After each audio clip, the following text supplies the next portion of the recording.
दोस्तों ये कहानी है अकीरा नाम के एक ऐसे लड़के की जो कि अपनी जिंदगी से परेशान हो चुका था। वो रोज सुबह उठकर काम पर जाता था, दिन भर काम करता था, ऊपर से उसे अपने सीनियर से डांट सुननी पड़ती थी। अकीरा की जिंदगी अब इन्हीं सारी चीजों में फंस चुकी थी। वो अपनी जिंदगी को अपनी मर्जी से जीना चाहता था, लेकिन उसे उसकी जिंदगी जीने का समय ही नहीं मिल रहा था। मगर फिर एक दिन पूरे शहर में ज़ॉम्बी वायरस फैल जाता है और सभी लोग ज़ॉम्बी बनने लगते हैं। अब ऐसे में अकीरा अपनी जिंदगी कैसे जिएगा और क्या वो अपनी मर्जी की जिंदगी जी पाएगा? चलिए जानते हैं इस पूरी कहानी में। तो कहानी की शुरुआत में हम अकीरा को देखते हैं जिसके पीछे कई सारे ज़ॉम्बीज पड़े थे। लेकिन इन हालातों में भी अकीरा को इस बात की चिंता थी कि अगर वो अपने ऑफिस पहुंचने में लेट हो गया तो क्या होगा। अब कहानी यहाँ से एक साल पीछे जाती है जहां हम अकीरा को देखते हैं। वो काफी खुश होता है, उसकी आज ही एक बड़ी सी प्रोडक्शन कंपनी में जॉब लगी होती है। अकीरा खुशी से पहले दिन जॉब पर जाता है। यहाँ अकीरा का चीफ एक आदमी था जिसका नाम कोसुकी होता है। यहीं अकीरा को एक लड़की ओटोरी भी मिलती है। अकीरा काफी खुश था, उसे ये जगह काफी अच्छी लग रही थी। अब शाम को अकीरा के कोवर्कर्स उसे वेलकम पार्टी देते हैं, लेकिन फिर ये सब घर जाने के बजाय वापस ऑफिस ही आ जाते हैं और अकीरा को सभी वर्कर्स के साथ मिलकर पहले दिन ही ओवरटाइम काम करना पड़ता है। अकीरा का चीफ कोसुकी अकीरा और बाकी वर्कर्स से अगले दिन भी ओवरटाइम करवाता है। फिर अकीरा 2 दिन बाद काम करने के बाद अपने अपार्टमेंट में थका हुआ वापस आता है। कुछ दिन और काम करने के बाद अकीरा समझ जाता है कि ये सब वैसा बिल्कुल भी नहीं है जैसा उसने सोचा था। ऊपर से उसका चीफ कोसुकी काफी बुरा इंसान होता है। वो अकीरा को काफी ज्यादा डांटता है और उस पर काम का प्रेशर बनाता है। अब अकीरा एक रात अपने पुराने दोस्त केंचो के साथ बैठा था। अकीरा उसे सब कुछ बताता है। केंचो उसे सलाह देता है कि तुम्हें अपनी जॉब छोड़ देनी चाहिए और अपनी जिंदगी को अपनी मर्जी से जीना चाहिए। लेकिन केंचो की एडवाइस अकीरा को बिल्कुल भी पसंद नहीं आती। यहाँ केंचो की लाइफ काफी अच्छी थी और उसके पास एक अच्छी गर्लफ्रेंड भी थी। अकीरा को उसकी लाइफ से जलन होने लगती है और अकीरा अपने इकलौते दोस्त से भी लड़ बैठता है। अब अगले दिन अकीरा वापस अपनी जॉब पर जाता है, लेकिन उसका मूड बिल्कुल भी अच्छा नहीं था। वो अपनी ऐसी जिंदगी से थक चुका था। वो ओटोरी को देखता है जो कि हमेशा की तरह ही खुशी से अपना काम कर रही थी। तभी ओटोरी अकीरा को देखती है। ओटोरी अकीरा के पास आती है और उससे बात करती है। यहाँ हमें पता चलता है कि ओटोरी भी अपनी लाइफ से खुश नहीं है, लेकिन फिर भी वो बस अपनी लाइफ जिए जा रही है। ओटोरी अकीरा को 2 ड्रिंक देकर उसे एक ब्रेक लेने के लिए कहती है और यहाँ से चली जाती है। लेकिन फिर ऑफिस में अकीरा का चीफ फिर से अकीरा को डांटता है और अकीरा पर काम का प्रेशर बनाता है। अकीरा फिर से ओवरटाइम काम करता है। फिर वो रात में अपने घर थका हुआ जाता है। अकीरा इन सारी चीजों से इतना थक चुका था कि वो अब मरने के बारे में भी सोचता है। अब तभी हम अकीरा के पीछे एक आदमी को देखते हैं जो कि ज़ॉम्बी था। फिर अगले दिन जब अकीरा अपने ऑफिस जा रहा होता है तो तभी उसे एक आदमी दिखता है जो दूसरे आदमी को खा रहा था। अकीरा उसे देखकर डर जाता है और ऊपर भागता है। फिर कई सारे ज़ॉम्बी अकीरा के पीछे पड़ जाते हैं और कहानी वापस यहीं आ जाती है जहां से शुरू हुई थी। यहाँ अकीरा ज़ॉम्बी से बचकर भाग रहा है और सोच रहा है कि अगर वो ऑफिस पहुंचने में लेट हो गया तो उसका सन की चीफ उसे फिर से डांट कर ओवरटाइम करवाएगा। लेकिन अब तभी अकीरा ज़ॉम्बी से बचते हुए छत पर आ जाता है। वो छत पर सेफ एरिया में पहुंच जाता है। फिर अकीरा देखता है कि ज़ॉम्बीज पूरे शहर में फैल चुके हैं और सब कुछ तबाह हो रहा है। अकीरा ये सब देखकर काफी खुश हो जाता है क्योंकि अब उसे काम पर नहीं जाना पड़ेगा। अब अकीरा खुशी से यहाँ डांस करने लगता है। तभी उसे ओटोरी की दी हुई ड्रिंक दिखती है। अकीरा को ओटोरी के बारे में याद आता है। वो ओटोरी को मैसेज करके पूछता है कि क्या तुम ठीक हो। तभी ओटोरी अकीरा को अपना एड्रेस भेजती है और वहां आने के लिए कहती है। अब अकीरा एक पाइप से लटक कर नीचे जाने लगता है। तभी उसे एक फ्लोर पर एक आदमी अपनी प्रेग्नेंट वाइफ के साथ दिखता है। अकीरा उनसे कहता है कि वो नीचे जा रहा है, अगर उन्हें कोई मदद चाहिए तो वो बता सकते हैं। ये सुनकर वो दोनों हस्बैंड वाइफ अकीरा से कहते हैं कि हो सके तो थोड़ा खाना ले आना। अकीरा कहता है कि वो खाना ले आएगा। अब अकीरा ज़ॉम्बी से बचते हुए साइकिल लेकर ओटोरी के घर जाता है। अकीरा ओटोरी के घर पहुंच जाता है। वो ओटोरी के घर में जाता है तो यहाँ ओटोरी काफी डरी हुई होती है। ओटोरी उसे दिखाती है कि यहाँ भी एक ज़ॉम्बी है और ये ज़ॉम्बी कोई और नहीं बल्कि उनकी कंपनी का डायरेक्टर था और ओटोरी ना चाहते हुए भी उसके साथ रिलेशनशिप में थी। अब वो आदमी भी एक ज़ॉम्बी बन चुका था, इसीलिए वो इन पर हमला करता है। वो दोनों बच जाते हैं, लेकिन ओटोरी के पैर पर चोट लगी थी, इसीलिए अब ओटोरी भाग नहीं सकती थी। यहाँ अब अकीरा उस ज़ॉम्बी को रोकता है, लेकिन वो ज़ॉम्बी अकीरा को दूर फेंक देता है। अकीरा दोबारा उठकर उस ज़ॉम्बी से फाइट करके उसे गिरा देता है। इसके बाद ओटोरी आकर उस आदमी को मार देती है। लेकिन अब ओटोरी भी एक ज़ॉम्बी बनने लगती है क्योंकि उस ज़ॉम्बी ने ओटोरी के भी काट लिया था। ओटोरी देखते ही देखते एक ज़ॉम्बी बन जाती है। अकीरा को काफी दुख होता है क्योंकि अकीरा ओटोरी से प्यार करने लगा था। अकीरा ओटोरी से अपना प्यार का इजहार करता है और फिर यहाँ से भाग जाता है। लेकिन फिर शाम को जब वो खाना लेकर उन्हीं कपल के फ्लोर तक पहुंचता है तो देखता है कि वो दोनों भी अब यहाँ नहीं है और चारों तरफ खून लगा है। अकीरा सोचता है कि उन लोगों को भी ज़ॉम्बी ने काट लिया होगा। अब अकीरा अपने रूम में आकर बैठ जाता है। वो उदास था, लेकिन फिर अकीरा को आइडिया आता है कि वो ज़ॉम्बी बनने से पहले वो सारे काम करेगा जो वो हमेशा से करना चाहता था। अकीरा एक लिस्ट बनाता है जिसमें अकीरा उन सभी कामों को लिखता है जिसे वो हमेशा से ही करना चाहता था। अकीरा उन सभी कामों की एक लिस्ट बना लेता है। फिर अगले दिन अकीरा सबसे पहला काम करता है, जो कि था घर की सफाई करना। इसके बाद अकीरा एक शॉप में जाकर अपना पसंदीदा खाना खरीदता है। फिर अकीरा अपने बालों को कलर करता है, लेकिन कोई भी कलर उसे पसंद नहीं आता, इसीलिए अकीरा वापस बालों को ब्लैक कर लेता है। अकीरा एक बिल्डिंग पर अपनी पेंटिंग करता है। इसके बाद अकीरा कई सारे फायर क्रैकर्स लेता है और ज़ॉम्बीज से बचते हुए यहाँ से जाने लगता है। तभी रास्ते में उसे एक मोटरसाइकिल मिलती है। अकीरा अपनी साइकिल को छोड़कर उस मोटरसाइकिल को चलाने लगता है। अकीरा रात में फायर क्रैकर्स चलाता है और खूब मजे करता है। अकीरा काफी खुश होता है। अकीरा अब तक अपने 10 काम पूरे कर चुका था। अगले दिन अकीरा अपनी छत पर होम कैंपिंग करता है, लेकिन तभी उसका सॉस और सॉल्ट खत्म हो जाता है। इसलिए अब अकीरा सॉस और सॉल्ट लेने के लिए एक शॉप में आता है, लेकिन तभी यहाँ एक लड़की अकीरा को ज़ॉम्बी समझकर उस पर हमला कर देती है। अकीरा उससे कहता है कि मैं कोई ज़ॉम्बी नहीं हूँ, मैं बस यहाँ सॉस लेने आया था। वो लड़की देखती है कि अकीरा सच में कोई ज़ॉम्बी नहीं है, इसीलिए वो लड़की हट जाती है। इस लड़की ने हेलमेट लगा रखा था और जब वो हेलमेट हटाती है तो अकीरा उस लड़की को देखता ही रह जाता है। इस लड़की का नाम शिजुका होता है, जो कि अकेली ज़ॉम्बी के बीच यहाँ सरवाइव कर रही थी। अब तभी बाहर एक आदमी आता है जिसके पीछे एक ज़ॉम्बी पड़ा था। अकीरा उसे बचाने जाता है, लेकिन वो ज़ॉम्बी अकीरा के पीछे ही पड़ जाता है। तभी शिजुका आकर उसे बचाती है। शिजुका स्टाइल दिखाते हुए उस ज़ॉम्बी को मारती है और उसकी खोपड़ी चटका देती है। तभी एक ज़ॉम्बी यहाँ आ जाता है। शिजुका एक रिंग बजाती है और उसे दूर फेंक देती है और वो ज़ॉम्बी भी उसी तरफ चला जाता है। यहाँ हमें पता चलता है कि ये सारे ज़ॉम्बी साउंड की तरफ रिएक्ट करते हैं। अब शिजुका यहाँ से जाने लगती है। तभी अकीरा शिजुका से कहता है कि मैं होम कैंपिंग कर रहा हूँ और मैं बिल्कुल अकेला हूँ, तो अगर तुम चाहो तो मुझे ज्वाइन कर सकती हो। लेकिन शिजुका साफ मना कर देती है और कहती है कि मुझे इन हालातों में किसी को भी नहीं बचाना, मुझे बस खुद का ख्याल रखना है। शिजुका उससे कहती है कि तुम जैसे लोग इन हालातों में सिर्फ मुश्किल ही खड़ी करते हैं। शिजुका यहाँ अकीरा की बेइज्जती मार के निकल जाती है। अकीरा वापस अपने घर आ जाता है। तभी अकीरा को अपने दोस्त केंचो की फोटो दिखती है और अकीरा को अपना दोस्त केंचो याद आता है। अब अकीरा अपने दोस्त से माफी मांगने के बारे में सोचता है। अकीरा केंचो को कॉल करता है। वहीं केंचो भी एक होटल में ज़ॉम्बीज के बीच फंसा होता है। केंचो अकीरा को बताता है कि वो एक होटल में फंसा हुआ है। इसके बाद अकीरा उसे बचाने आने का फैसला करता है। अकीरा अपनी बाइक लेकर ज़ॉम्बीज से बचते हुए उस होटल तक पहुंच जाता है। होटल के बाहर भी कई सारे ज़ॉम्बीज थे, लेकिन अकीरा उन सबसे बचने के लिए एक म्यूजिक प्ले कर देता है और सारे ज़ॉम्बी उसी तरफ चले जाते हैं। अकीरा भागता है, लेकिन अब भी कुछ ज़ॉम्बी उसके पीछे पड़ जाते हैं। अकीरा उन सबसे बचकर होटल की तरफ जाता है। अकीरा ज़ॉम्बी से लड़ते हुए होटल में पहुंच जाता है। होटल के अंदर केंचो भी एक रूम से बाहर निकलने की कोशिश करता है। तभी उसके सामने अकीरा आ जाता है। वो अकीरा को देखकर काफी खुश होता है। अकीरा सबसे पहले केंचो से माफी मांगता है और कहता है कि वो उसकी लाइफ से जलने लगा था, इसीलिए उसने वो सब कुछ कह दिया था। यहाँ केंचो भी अकीरा से माफी मांगता है। अब तभी यहाँ कुछ ज़ॉम्बी आ जाते हैं। वो दोनों उन ज़ॉम्बी से बचकर भागते हैं और दरवाजे को ब्लॉक कर देते हैं। इसके बाद ये दोनों यहाँ से भागकर एक सेफ जगह पर आ जाते हैं। वो दोनों अच्छा खाना खाते हैं और अब इन दोनों में दोबारा से दोस्ती हो जाती है। केंचो अकीरा की उसी लिस्ट को देखता है जिसमें अकीरा ने अपने पसंदीदा काम लिखे थे। इसके बाद केंचो अकीरा को उसे बचाने के लिए थैंक्स कहता है। अब अकीरा केंचो को यहाँ बताता है कि वो इस समय में एक सुपर हीरो की तरह लोगों को बचाना चाहता है। अकीरा उस लिस्ट में लिखता है कि अब वो एक सुपर हीरो बनकर लोगों को बचाना चाहता है और यही उसका अगला काम है।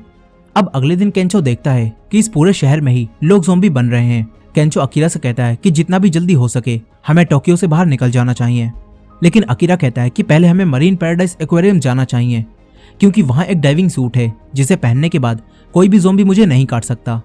और क्योंकि अकीरा अब यहाँ सुपर हीरो बनकर सबको बचाना चाहता था, इसीलिए अकीरा उस सूट को लाने का फैसला करता है। वो दोनों बाहर निकलते हैं। तभी यहाँ इन्हें एक वीआर खड़ी मिलती है।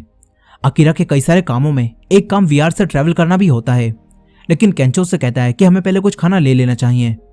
वो दोनों एक स्टोर के पास जाते हैं। तभी यहाँ एक बस आती है जो कि ज़ॉम्बी से बचकर भाग रही थी, लेकिन अब उस बस के लोगों पर भी ज़ॉम्बीज हमला कर देते हैं। केंचो और अकीरा मिलकर दो लड़कियों और एक बस ड्राइवर को अपनी तरफ बुलाते हैं। तभी अकीरा को शिजुका दिखती है जो कि उन ज़ॉम्बी से लड़ रही थी। अकीरा शिजुका को भी अपनी तरफ आने के लिए कहता है। ये लोग स्टोर के अंदर जाकर शटर को गिरा देते हैं, जिससे ये लोग बच जाते हैं। फिर वो बस ड्राइवर और दोनों लड़कियां इन्हें बताते हैं कि हम लोग टोक्यो में मरीन पैराडाइज एक्वेरियम जा रहे थे, क्योंकि वो जगह ज़ॉम्बीज से बिल्कुल सेफ है और ज़ॉम्बीज से बचने के लिए हम वहीं जाना चाहते हैं। शिजुका भी इनके साथ ही जा रही थी, लेकिन तभी इनकी बस पर ज़ॉम्बीज ने हमला कर दिया। यहाँ इस बस ड्राइवर को भी एक ज़ॉम्बी ने काट लिया होता है, लेकिन वो किसी को भी ये बात नहीं बताता। अब इसके बाद अकीरा और केंचो उन दोनों लड़कियों के साथ एंजॉय करने लगते हैं, लेकिन शिजुका इन्हें ज्वाइन नहीं करती। वो आसपास देखती है कि यहाँ कोई ज़ॉम्बी तो नहीं है। यहीं वो बस ड्राइवर आराम से सो रहा होता है। यहाँ बातों ही बातों में उन दोनों लड़कियों को केंचो पसंद आ जाता है और वो दोनों केंचो के साथ चली जाती हैं। अकीरा अकेला ही रह जाता है। तभी शिजुका उसके पास आती है। अकीरा और शिजुका अब आपस में बातें करते हैं। शिजुका देखती है कि अकीरा के हाथ पर चोट लगी है। शिजुका अकीरा के हाथ पर पट्टी बांध देती है। फिर वो अकीरा को बताती है कि उसने डॉक्टर बनने की पढ़ाई की है। अब ये दोनों यहाँ बातें कर रहे होते हैं और तभी वो ड्राइवर जाग जाता है, जो कि अब ज़ॉम्बी बन गया था। वो ज़ॉम्बी इन दोनों पर हमला करता है, लेकिन ये दोनों यहाँ से भाग जाते हैं। तभी वो ज़ॉम्बी केंचो और उन दोनों लड़कियों के पास जाकर उन पर हमला कर देता है। ज़ॉम्बी एक लड़की के काट लेता है। वो दोनों उस लड़की को बचाने की कोशिश करते हैं, लेकिन तभी ज़ॉम्बी उस दूसरी लड़की के भी काट लेता है और अब वो दोनों लड़कियां भी ज़ॉम्बी बन जाती हैं। केंचो डरकर भागता है। अकीरा केंचो की आवाज़ सुनकर उसे बचाने आने लगता है।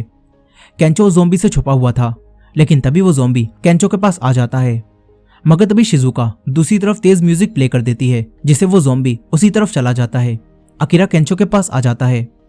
वहीं शिजुका शटर खोलने की कोशिश कर रही होती है, लेकिन तभी ज़ॉम्बी बनी वो दोनों लड़कियां यहां आकर शिजुका पर हमला कर देती हैं।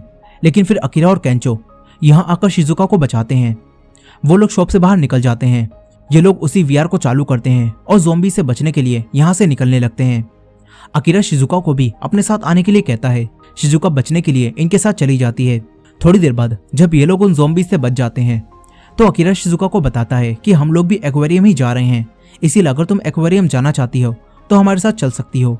शिजुका भी अब इनके साथ चलने के लिए तैयार हो जाती है। फिर ये तीनों एक्वेरियम जाते हुए कई सारी जगहों को विजिट करते हैं।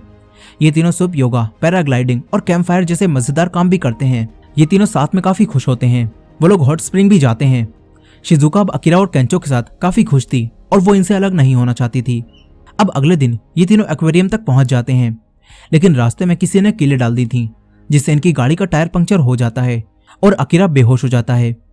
फिर जब अकीरा को होश आता है तो उसके सामने उसका चीफ कोसुकी खड़ा होता है। पहले तो अकीरा को लगता है कि ये उसका कोई सपना है, लेकिन फिर अकीरा को पता चलता है कि कोसुकी यहाँ सच में है। कोसुकी अकीरा को अपने साथ बाहर लाता है और बताता है कि जब ज़ॉम्बीज का हमला शुरू हुआ तो हम यहाँ शूटिंग कर रहे थे, लेकिन फिर मैंने इस जगह को शेल्टर में बदलवा दिया।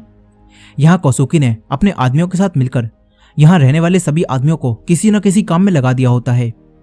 यहीं अकीरा उसी कपल को भी देखता है जो कि उसके साथ बिल्डिंग में थे और वो लोग यहाँ बिल्कुल ठीक होते हैं, लेकिन कोसुकी उस लेडी से प्रेगनेंसी की हालत में भी यहाँ काम करवा रहा था। फिर अकीरा को केंचो और शिजुका दिखते हैं और उन दोनों से भी यहाँ गुलामों की तरह काम करवाया जा रहा था। अकीरा उनके पास जाने वाला था, लेकिन कोसुकी उसे अपने साथ चलने के लिए कहता है। कोसुकी अकीरा को दिखाता है कि यहाँ इन लोगों ने अपनी सिक्योरिटी के लिए ज़ॉम्बीज को ही रख रखा है, और जब खाने का ट्रक अंदर आता है तो एक आदमी तेज रिंग बजाता है, जिससे सारे ज़ॉम्बी उसी तरफ चले जाते हैं और दूसरी तरफ से ट्रक अंदर आ जाते हैं और इन ज़ॉम्बीज की वजह से यहाँ कोई कुछ भी चुरा कर भी नहीं भाग सकता। अब यहाँ कोसुकी अकीरा को अपने साथ फिर से काम करने के लिए कहता है, जैसे अकीरा पहले ऑफिस में कोसुकी के लिए काम करता था, लेकिन अकीरा कहता है कि उसे उसकी बकेट लिस्ट पूरी करनी है। वो अब अपनी लाइफ को अपनी मर्जी से जीना चाहता है, लेकिन कोसुकी से कहता है कि तुम्हारे दोस्त यहाँ बिल्कुल सेफ हैं, तो क्या तुम्हारी बकेट लिस्ट तुम्हारे दोस्तों से बढ़कर है? अकीरा जानता था कि बाहर खतरा है और यहाँ उसके दोस्त बिल्कुल सेफ हैं, इसीलिए अब अकीरा अपने दोस्तों को सेफ रखने के लिए कोसुकी के अंडर काम करने के लिए फिर से तैयार हो जाता है। इसके बाद हमेशा की तरह ही कोसुकी अकीरा से फिर से ज्यादा काम करवाता है और तो यहाँ के बाकी लोगों को काफी कम खाना दिया जा रहा था, जबकि कोसुकी और उसके साथी काफी अच्छा खाना खा रहे थे। और ये देखकर केंचो को गुस्सा आने लगता है, लेकिन उन्हीं अंकल के कहने पर केंचो शांत होकर बैठ जाता है, क्योंकि अगर इन्होंने कोसुकी के खिलाफ कुछ भी कहा तो कोसुकी इन्हें यहाँ से बाहर निकाल देगा और बाहर की जगह अभी बिल्कुल भी सेफ नहीं है। अब यहाँ केंचो अपने खाने में से थोड़ा सा खाना उस लेडी को दे देता है ताकि उनका बेबी ठीक रह सके। फिर अगले दिन एक वर्कर जो कि ट्रक में खाना भरकर यहाँ लाने वाला था, उसी ट्रक में एक ज़ॉम्बी घुस जाता है, लेकिन वो वर्कर ये नहीं देख पाता। फिर जब वो ट्रक यहाँ आता है तो ज़ॉम्बी बाहर आकर उस आदमी को काट लेता है और अफरा तफरी में दूसरे ज़ॉम्बी भी अंदर आ जाते हैं। वो ज़ॉम्बीज अंदर आकर सभी लोगों पर हमला कर देते हैं। कुछ ज़ॉम्बीज पानी के अंदर भी गिर जाते हैं और एक शार्क उन्हें खा जाती है। वहीं केंचो अकीरा से कहता है कि मैंने गाड़ी का टायर ठीक कर दिया है और हमने खाना भी ले लिया है, तो अब हम यहाँ से जा सकते हैं। लेकिन अकीरा को अब केंचो और शिजुका की चिंता थी वो जानता था कि केंचो और शिजुका यहाँ बिल्कुल सेफ हैं, इसीलिए अब अकीरा यहाँ से जाने से मना कर देता है और काम करने के लिए वापस चला जाता है। लेकिन फिर शिजुका अकीरा की उसी लिस्ट को पढ़ती है जो कि अकीरा ने बनाई थी। शिजुका समझ जाती है कि अकीरा हमारे लिए अपने सपनों को छोड़ रहा है, इसीलिए शिजुका केंचो के साथ अकीरा के पास जाती है और उससे कहती है कि तुम्हें हमारे साथ यहाँ से चलना होगा और अपनी बकेट लिस्ट को पूरा करना होगा। मगर अब कोसुकी अकीरा की बकेट लिस्ट को शिजुका से छीनकर उसे बेकार करने लगता है। तभी अकीरा को गुस्सा आता है, वो कोसुकी से अपनी बकेट लिस्ट छीन लेता है और कहता है कि वो अब कोसुकी के लिए काम नहीं करेगा। अब तभी यहाँ भी ज़ॉम्बीज आ जाते हैं। ज़ॉम्बीज को देखकर इनका चीफ डरकर भाग जाता है। सभी लोगों में अफरा तफरी मच जाती है। केंचो, शिजुका और अकीरा मिलकर सभी लोगों को एक सेफ जगह पर लाते हैं। लेकिन तभी यहाँ एक शार्क आती है और उस शार्क ने ज़ॉम्बीज को खा लिया था, इसलिए वो शार्क भी अब ज़ॉम्बी बनने लगती है और उसके पैर भी निकल आते हैं। इस ज़ॉम्बी शार्क को देखकर ये सब यहाँ से भागते हैं। अकीरा को एक रूम दिखता है। सभी लोग शार्क से बचते हुए उस रूम में छुप जाते हैं, लेकिन उनका चीफ यानी कि कोसुकी बाहर ही फंस गया होता है और अब अकीरा कोसुकी को बचाने जाने का फैसला करता है। अकीरा को यहाँ वही डाइविंग सूट दिखता है जिसे पहनकर अकीरा सुपर हीरो बनना चाहता था। अकीरा अब उस सूट को पहनकर कोसुकी को बचाने जाता है। दूसरी तरफ कोसुकी के पीछे वही ज़ॉम्बी शार्क पड़ी होती है।